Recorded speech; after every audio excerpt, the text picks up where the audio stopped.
Couple nice wins for you guys coming out of the break. What's been the biggest difference so far? We just try to refresh ourselves. You know, conference started, and we just put everything in the past behind us, and we are coming out every game with a new focus. Trey, your thoughts on that? Basically what Skylar said. We came in to practice before conference started. We just put the non-conference behind us, came in with a new set of confidence for all our players, and now it's starting to turn out well for us. You guys had your streak extended 154 straight games when we were 5 minutes ago, and I know that was one of the closer calls. I asked this after the game, but do you guys think about that when you're on the court? Are you aware of it? Are you trying to defend it? Are you proud of it? Not at all. You know, I'm always aware of it after the game because somebody's always bringing it up. But when I'm in the game, I'm in the moment. You know, focused, just trying to win the game. But you know, not complaining about the streak at all. Hopefully, it lives on. What about you, Trey? Yeah, I'm with Skylar. My main focus is trying to make the right play on whatever the play is. So I didn't even know the streak was still going, to be honest, until I saw it yesterday. So I'm glad, like Sky said, we wanted to keep going, but I don't think about that at all. That said, why do you think the streak continues? What is it about you guys? I mean, you never lost a game in 5 minutes ago in your career. We just have a culture of winning games. You know, that's something that our coaches always preach. You know, good teams find ways to finish games. And, you know, our history proves that's what we've done. Trey, you want to add? I mean, just keep going what off Skylar says. I mean, we don't want to lose. No team wants to lose in the last 5 minutes, so we play with that sense of desperation and just do anything it takes to win the game.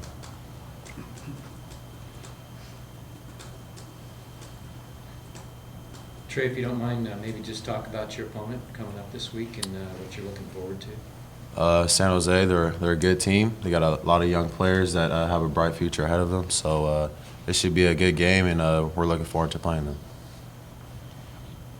Sky, their team, they haven't won a lot in this league. I'm not sure when the last time they won a conference game, but they're getting a lot closer. Is it a little scary playing a team like that that's just going to come in, you know, with literally nothing to lose and take their best shot and look for their signature win in their program? I wouldn't call it scary. You know, we just have to come in every game focused. You know, we have a great coaching staff who gives us a great scout on the team and gets us prepared for every game. So I think we're going to be focused and ready to play. And I wouldn't call it scary or a trick game or anything because we're just going to go out there and handle business as always.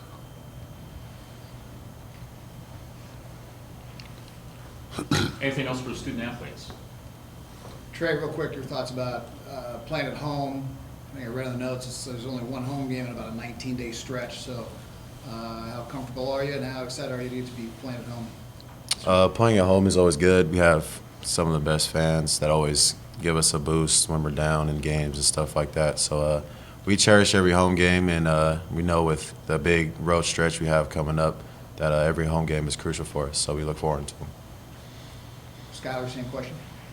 Yeah, home is very important, you know, but we have to go on the road and handle business no matter where we play. You know, we came in here with a refreshed energy, and we bring our own energy within the team, so it doesn't really matter where we play at. Good for the student athletes? Thank you, gentlemen. Okay, Appreciate it. gang. I'll see you in a bit. Tell Dusher to get the film started at 1 o'clock.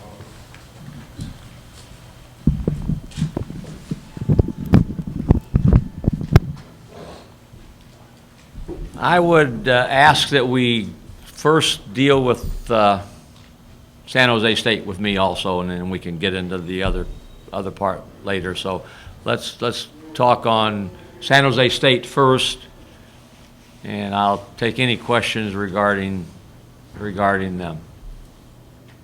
Coach, same thing I asked the players. They seem to be a team that's getting better and getting a lot closer to starting to beat people in this league. How have they changed? Why are they getting closer? They've got a lot of new blood. They got a slew of freshmen that are all used to winning in high school. And they come in with expectations that they're going to do that now. They brought in a few transfers, junior college and four-year transfers that are now eligible to play, and they're better. They're more talented.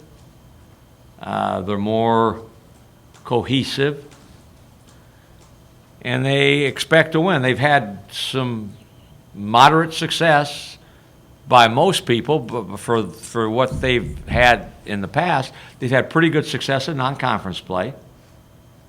And when you win a few, you believe you're going to win the next one. And you watch them on tape, and if you watch our tape that we show the kids on them, you say, hey, this is a team that can play. They can score in different ways. They got some size. So they, harken back to us.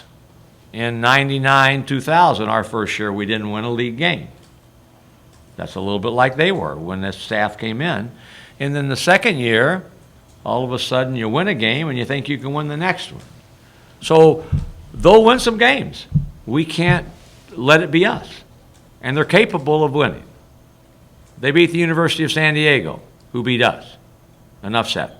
So they've got a staff that's done a good job. They've gone all over the country recruiting and brought in a lot of players that, if they all stay together and still believe, that they'll have an opportunity to be successful. How good is their big guy in the sort of the grand scheme of the league? Is he one of the better bigs you'll face this season? On tape, he looks good. Got size. I believe he's made 12 or 13 straight free throws.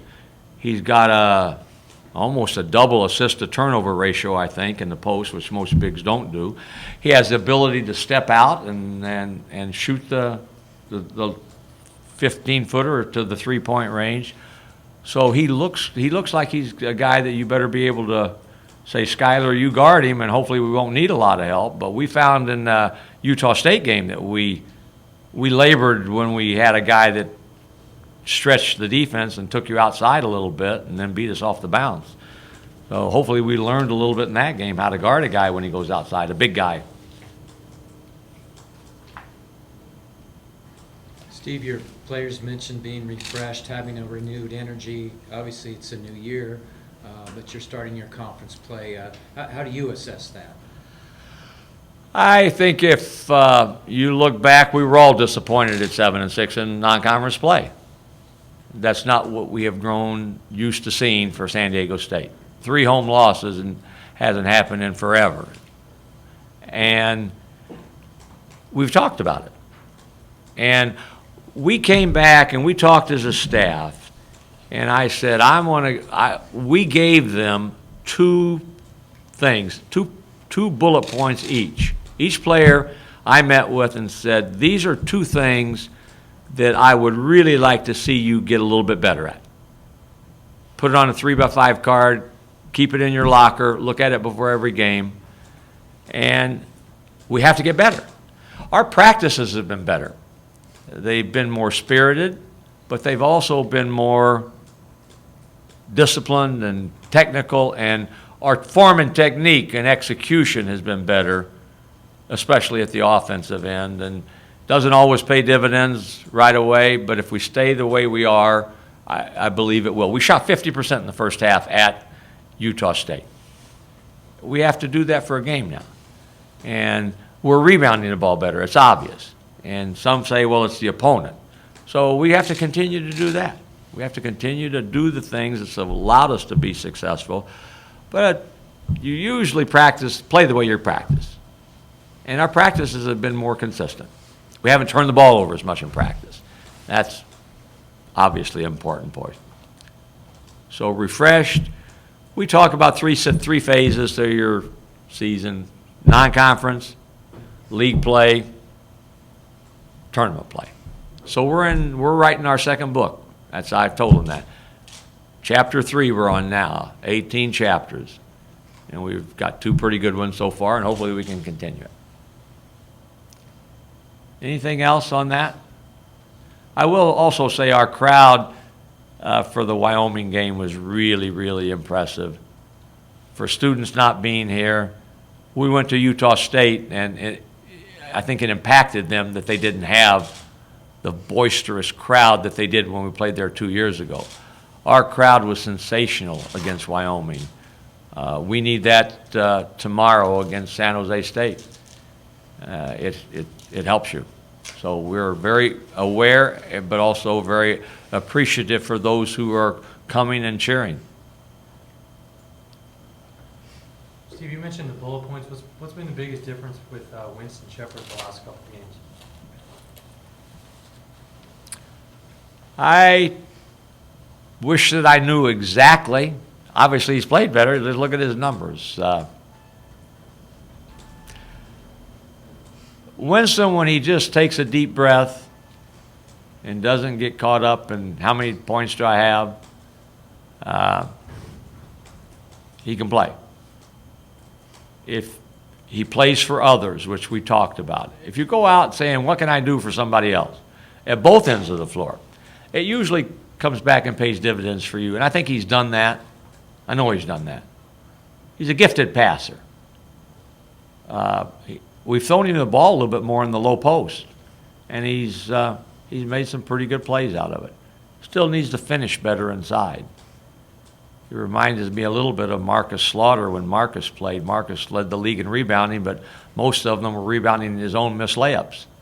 So if we can get Winston to make some of those inside shots that he's missing, he can add still to what he's doing. But he's played well. He's played well, and we need him to play well. Anything else on the game? I'll make a comment on the press release that we had referencing allegations that were made. I would like to repeat some of the things I said and was quoted on. I'm very appreciative, first, for our administration, starting with President Elliot Hirschman and Jim Sturk, for the way they have dealt with this situation. I'm also respectful and appreciative of the NCAA in terms of the process. I'm disappointed still that someone chose to put something out in a sensational fashion that proved to be unfounded, never ever trying to get a hold of me to ask a question of any sort. I'm immensely appreciative of our local writers and press coverage for reporting on it initially, but not making it a feature every week or day that you talked about it. I know you have a job to do. I'm appreciative of the national media, the vast majority of which did exactly the same thing. We went through a process that started in September. And when Mike called me, I'm on the road getting ready to recruit to see 3 key players. I said, I'll deal with them when I get to their gyms. And before I got to their gyms, the article had been sent to them, phone calls had been made from coaches, and it impacts everything you do. And it had an impact on recruiting. And for that, I'm disappointed. I'm very grateful that what we felt strongly, who we were, has been substantiated. Rarely do you have someone look at you and say, well, you've not done anything wrong. And we've not done anything wrong. I believe in our staff and myself. We abide by the rules. We respect the rules. And now that we've got it out, hopefully we can move on. And there will not be that, well, I wonder what's going on and what are they going to do and who's going to do what. So I'm glad that we were able to show you. Now we can hopefully address it and move forward. Anything for me on my little talk? Steve, do you know if it affected recruiting enough that it actually cost you getting a player?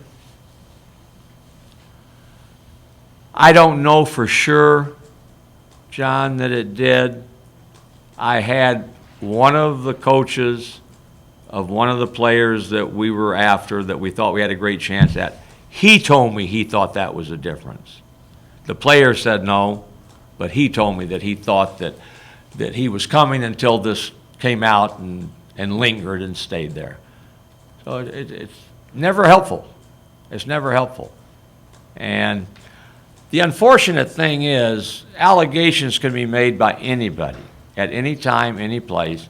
And the organization, which is the NCAA that we're a member of, has an obligation to look into these. We were never under a formal investigation. The NCAA never set foot on campus. But when the article came out, it was, will they get the death penalty? So those things have an impact. And now, hopefully, it'll, at least for a day, I know it usually winds up on third page, where it's front page above the fold the first time. But the people that matter, the coaches and the recruits, they'll see this. And I know internally, we talked about it with our players when it happened, and haven't talked about it since. They were not worried. I was concerned that it could linger, because sometimes these things linger forever. But I guess you would say it went down as quickly as you could maybe hope that it would, even though it started in September and here we're in January. Steve, do you get a sense that the NCAA might be a little bit embarrassed about the way this came about and was handled? And, you know, apparently somebody inside said something that got this all rolling. What happens on that side of it? What are your thoughts on that? Well, somebody said something to somebody. But when you ask, nobody said anything to anybody. So I don't know that it came from within. I don't know that. But usually, the point I was getting ready to speak on, usually these kinds of allegations, when somebody calls and says, hey, you know, we think so-and-so did so-and-so and this is going on, it never sees the light of day until there is an investigation. They do the behind-the-scenes stuff and inquiries, and usually you don't know about it. This one, before we knew about it, you knew about it. And that's the disappointing thing, that it got out there. Because I'm sure as we speak, there are probably a dozen or so, if not more, just like what we had, that are there, that'll go away, and none of us will even know they were there. So that's the disappointing thing. Personally, a sense of relief on being able to move on at this point? I think it always, even though you don't worry about it, it's there. And you say how, you say, like the question, how will this impact recruiting? And if you don't recruit, you don't win. So we were very upfront and proactive with all our recruits. We called every parent of the players on our team and reassured them. We called every recruit that we were involved with and did the same thing. We signed one player in November, and he believed us, Jalen McDaniels, and we'll recruit. We'll be able to get good players, and we're glad that we can now say it's in the rearview mirror. You mentioned Jalen McDaniels. He from the very beginning was very much behind you. What does it say about him and that he stuck with you in his coming and his character and how proud you are of him? You know recruits a little bit, but you don't truly know them till you get here and live with them, and you're with them 24/7. But I was impressed. I was impressed with his character, his commitment to say, I believe in you, I trust you, I know you're the right people for me. And his mom did, his high school coach did, his dad did. He never wavered. And he got those same phone calls, emails, and articles from other coaches to say, you better be careful, something might happen, where there's smoke, there's fire. It can be a seedy business that we're involved in. But he never wavered.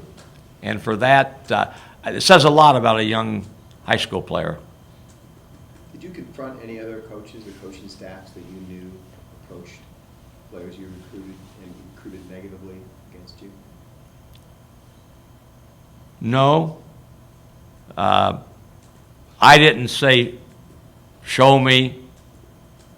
They did specifically mention schools, the recruits did, who had called and sent stuff to them.